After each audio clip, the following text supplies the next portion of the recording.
Praise Lord, good morning. आज सुबह के मनन में मैं आपका स्वागत करता हूँ। आज मैं आपके लिए पढ़ने जा रहा हूँ यिर्मयाह अध्याय 32 का पद 19 यहाँ लिखा है, तो बड़ी युक्ति करने वाला और सामर्थ्य के काम करने वाला है। तेरे दृष्टि मनुष्य के सारे चाल चलन पर लगी रहती है और तू हरेक को उसके चाल चलन और कर्म का फल भुगताता है। मेरे जो बाइबल हमें परमेश्वर का वचन जो है हमें बताती है कि परमेश्वर पहली बात सर्वशक्तिमान है। उसके वश में सब कुछ है।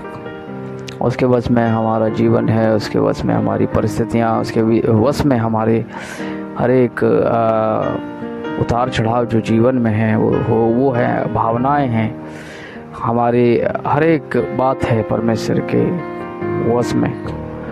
उसे कोई ऐसी बात नहीं छोटी जो उसके वश में ना हो।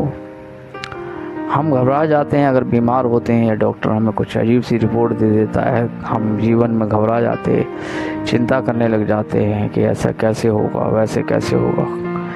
इस संसार का जो ज्ञान है वो कहता है ऐसा नहीं हो सकता, रिपोर्टें नहीं बदल सकती और परिस्थितियाँ ठीक नहीं हो सकती।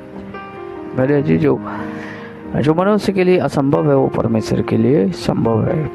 परमेश्वर सब कुछ कर सकता है। हम अगर उदाहरण देखें, जो बहुत बड़ा उदाहरण बाइबल के अंदर है वो है कि लाजर जो था, प्रभु यीशु मसीह ने चौथे दिन उसे मृतकों में से जिलाया।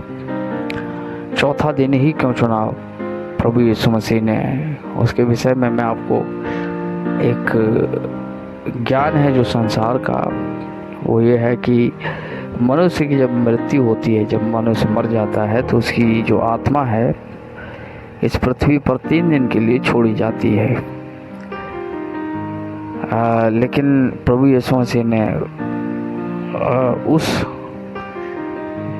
संसार के उस कानून को भी प्रभु यीशु मसीह ने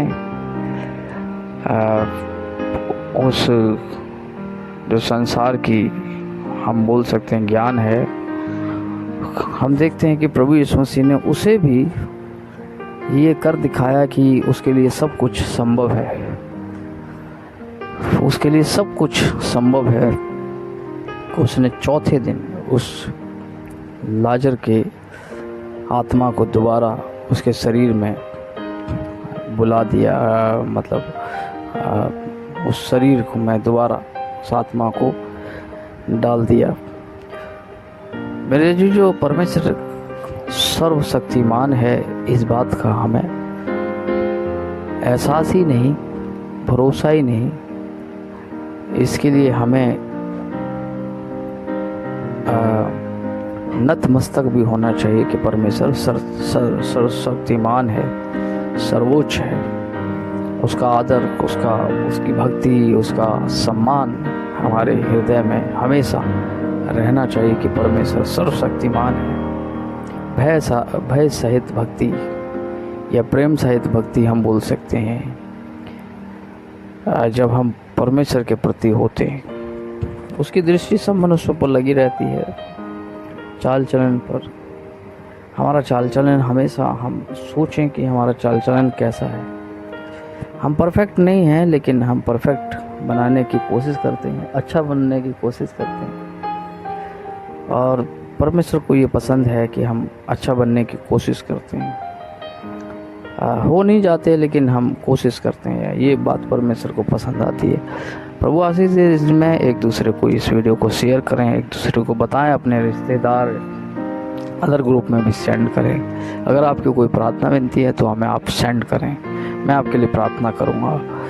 धन्यवाद देते हैं पिता प्रभु जी, मान प्रेम दया करुणा के लिए। प्रभु जी तू संभालता है, तू इसकी चाल से हमें बचा। और मैं प्रार्थना करता हूँ प्रभु जी, खास करके हमारे परिवार को तू संभाल, हमारी रक्षा कर पिता प्रभु जी। हालेलुया। प्रार्थना करता हूँ प्रभु जी, हर एक सुनने वाले पर तेरी दया दृष्टि मांगते पिता, तो हमारे आर्थिक द्वारों को खोल पिता। मैं तुझसे विनती करता हूँ प्रभु जी, तू हम पर दया कर पिता। तू दयावान पिता है प्रभु जी। हालेलुया। दया कर पिता, मदद कर। तेरी दया तेरी करुणा को हम यीशु मसीह के नाम से हमारे ऊपर मांगते हैं। आमीन।